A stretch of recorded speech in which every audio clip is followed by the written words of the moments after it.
I want to thank the Sopranos ARB for this interview. Yeah, it was an honor. I'm really, this is a nice surprise. I'm honored to do this interview, and it's exciting to know that people all around the world are enjoying that TV show, because it was one of the best shows in history. And what can I say? Thank you.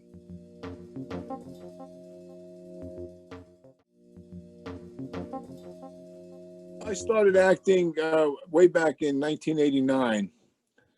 I worked for Woody Allen. He was doing a commercial for an Italian food chain corporation, and they hired him, and they needed some Italian-looking actors. So they did it in New York, and he did it in the penthouse of Blackwell's penthouse apartment. And a friend of mine was the still photographer on the set, and he called me up because I actually cut hair my whole life. You know, I'm a hairdresser.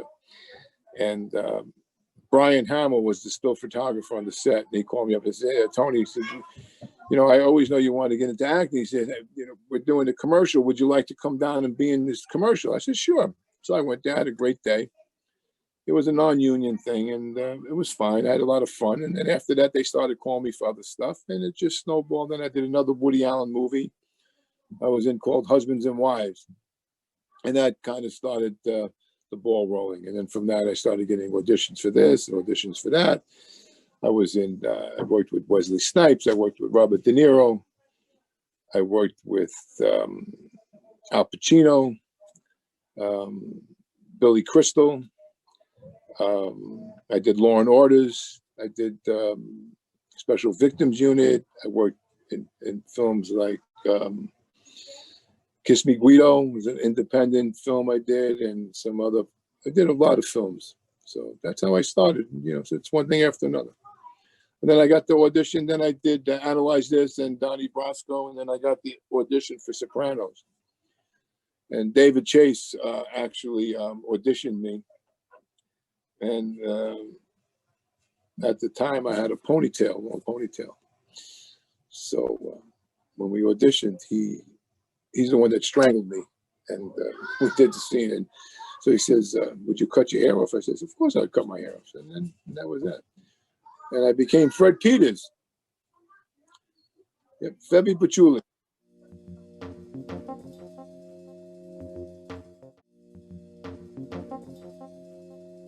Yes, yeah, because my character died. I get killed. So it was unfortunately, I did.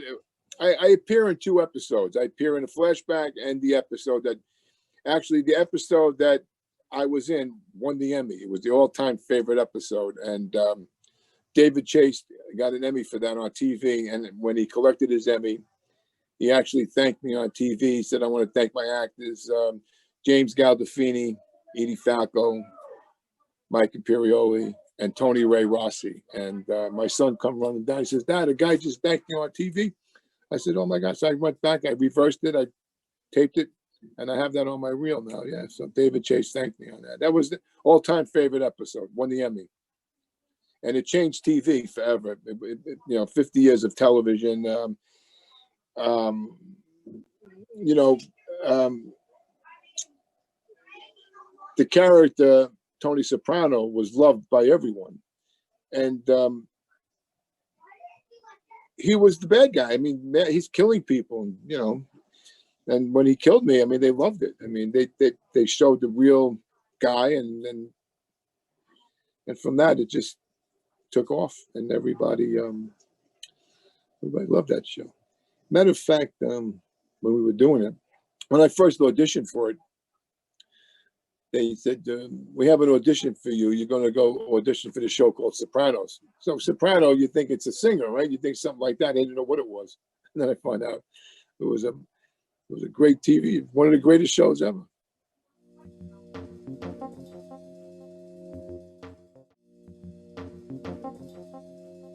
My friend Vincent Pastor was working on it, and he recommended me. And they called me. Georgianne Walken called me, and she called me in for an audition, and I went in for the audition. I mean, it wasn't, you know, it wasn't in writing. I mean, I had to go in, I auditioned, and they liked what I did, and they hired me. But that's how the opportunity came. My friend Vincent Bessler, he played Big Pussy.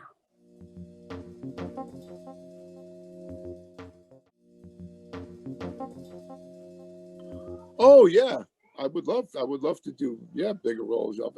We all do. I mean, I've done other roles that were bigger. I've done other movies where I did a movie called Mambo Cafe with Paul Rodriguez, Rosanna DeSoto, and Danny Aiello. I had a bigger role in that. It was good.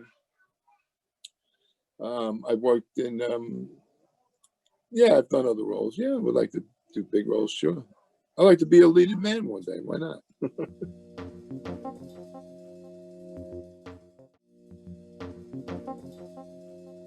When he called me on the phone and asked me, would you like to be in my show? And I said, yeah. He said, well, I want you to come down. And he actually auditioned me himself. He read with me, and he actually strangled me because I get strangled. So he said, let me try doing this. And he strangled me with my thing. And I did my lines, and he loved it.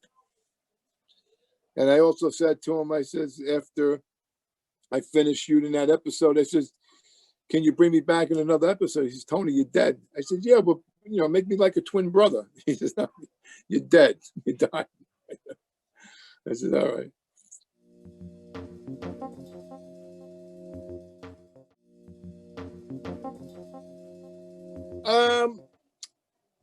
Well, you know, how did it affect my life? It didn't. I mean, it didn't change anything. It just made me a little more popular with people that I didn't know before. People see you on the street. I still get people see me in the subway or on the bus or on the train. They go, oh, you were in Sopranos. I go, yeah. And it's like 21 years ago, you know, and they still recognize you. And I had a business. I have a hair cutting business. So people in the salon, you know, the customers were very excited about it. They thought it was great. And I still get people mailing me requests for my autograph, for signed pictures.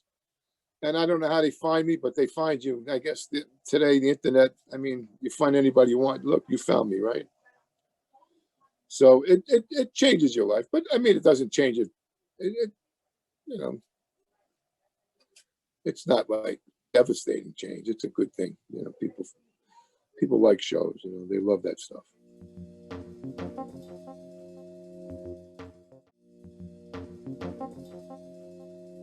James Gandolfini was a very generous man in more ways than one. And I'm not talking about giving you material things. I'm talking about spiritually. He when you worked with him, he let you work. You know, if it was your scene, he let you have it. He made it your scene. You know, he was very generous like that. Where I've worked with people where they're not as generous, and it's all about them. But for him, it was all about everybody else, and that's a very admirable way to be. I mean, he's a good guy. And what else? That says it all. I mean, he was just that way. You know, he had respect for people and other actors, which was great. I worked with him twice before that. I worked with him in a movie called Angie that he did. And I worked on a movie that Sidney Lumet directed, was called Night Falls on Manhattan. I had a small part in that. So I met him twice before that, but not as intimate as it was on Sopranos, because that was one-on-one. We worked together on that.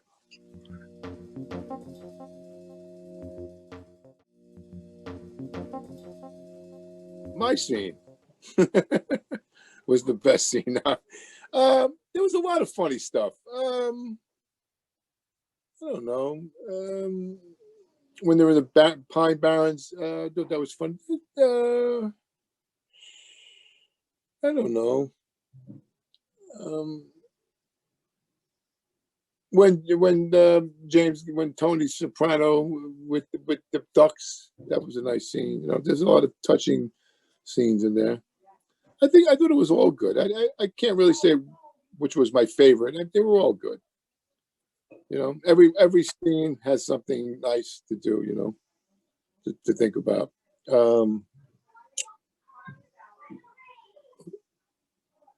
It's all good.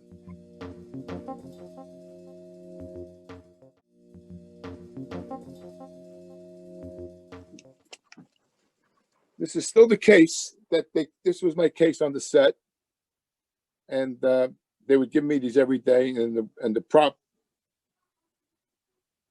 would take it back every day. She would the prop lady would take it back and hold it, and then these were the glasses, and this is what I wore. I still have them.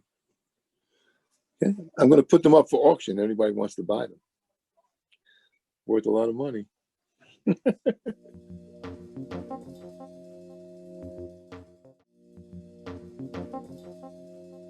Well, actually, what happened was they had given me a pair of glasses, and they were prescription. But these are clear.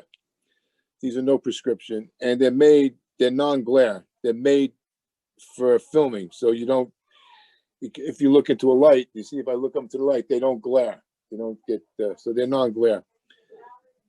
And they wanted me to look a little nerdy because you know, I was a wise guy before I was a rat, and I went up into Maine to assume another life, and I remarry someone, and I take on a whole new career, become a travel agent, and I wanted to blend in, but I was still doing bad things. I was dealing drugs up there and everything like that, you know. So, but the glasses kind of threw them off a little bit, you know. I don't know if you've seen it when you see the scene when I'm in the gas station and he's not sure, and he says, "I think I just saw this guy," and you know, I look like a farmer. I mean, I look like a wise guy.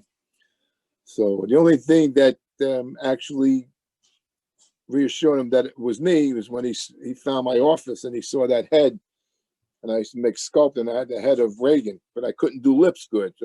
So when he saw the lips big, he says, "Hello, rat." So he knew it was me because he knew that was my trademark when I used to do sculptors.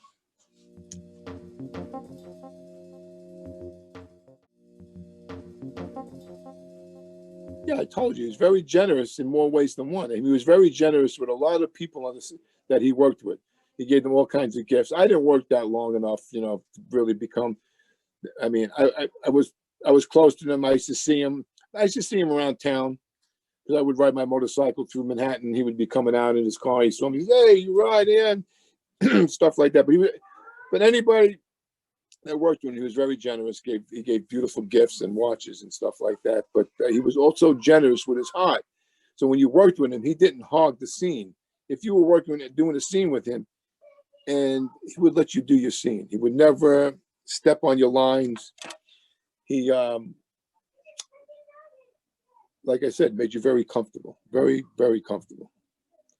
Very good person to work with. And I miss him. I used to see him in the city, and once in a while. And I'm sure he's very missed by a lot of people. I mean, everyone that ever came in contact with him, I'm sure. Very memorable and beautiful thing. I'm glad I knew him.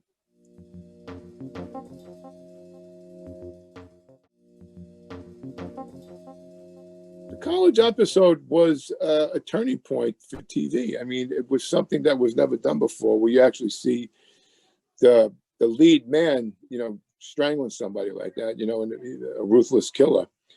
I mean, usually the lead guy is, if you're killing somebody, it's because you're in the armed forces, or you're defending the world, or you're taking down bad guys, and you know, and then you're a good guy, or you're like Batman or Robin. But James Gandolfini was a mobster. He was a mobster. He did a lot of illegal stuff. He was everything you could possibly think of in the mob world.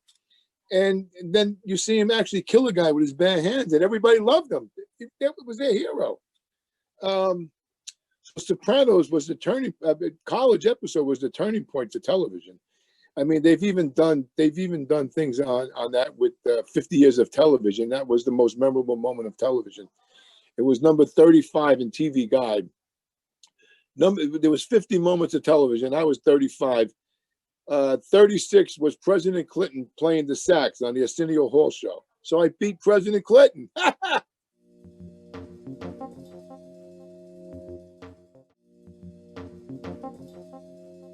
Well, because his daughter was there. I didn't want to get caught.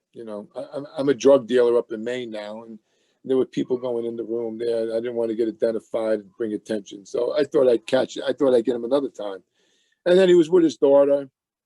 I mean, that's what I told him. But why didn't I do it? Because David Chase said they can't kill him. I wanted to do it. Then it would have been. Then it would have been the. It would have been. It would have been the end of the Sopranos. But no, it didn't work out like that.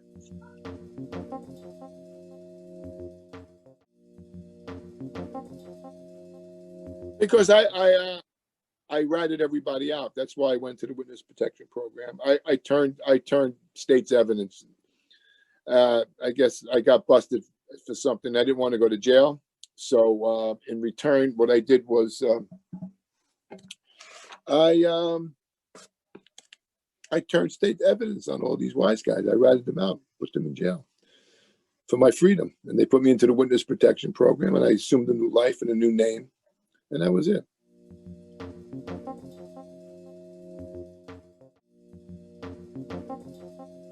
What did I do? I turned state's evidence on his uncles, on family, on friends, put them in jail for my freedom. And when he caught up with me, it was like perfect opportunity to get even with everybody. I mean, that was God. I mean, that was so satisfying for him. He got even, for what I did. He took my life. I took people's lives away, put them in jail, took them away from their families, and he ended my life for doing that.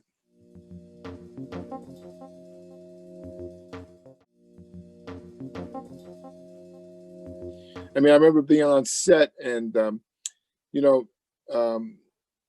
his mother, Tony Soprano's mom, she played the mom, Nancy. Sorry, I should remember her last name anyway. She's right here. Yeah, this is her. And when we were on set, I never realized that she was ill, and she had oxygen while we were working, and I thought that was part of the prop. I didn't know that she really needed it, and so they did that well, because she wasn't doing well while she was working, but she held out, and I guess they wrote her passing, her really passing on, and they wrote it into the story, and she was amazing. What a nice woman.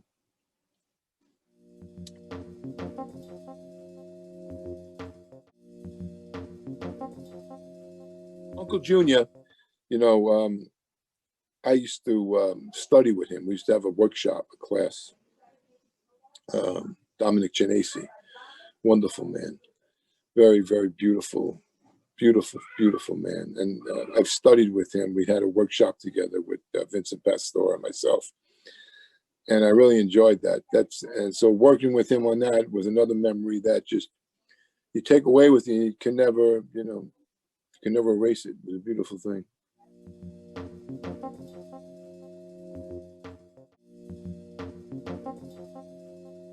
Listen, you guys out there, keep loving us. Enjoy The Sopranos. Watch it over and over again. I'm sure you can watch it 5 times, the whole series, and I'm sure there's so many things you've missed, and you watch it again, you say, oh, look at that. You'll always discover something new. Matter of fact, I got something right here. This was one of the things that I got on the set. This is old. This is one of the original tins. This is for doing advertisement. I mean, this is, isn't that nice? Yeah. Beautiful, right? And my son actually made this for me for one of my birthdays. I don't know if you can see it.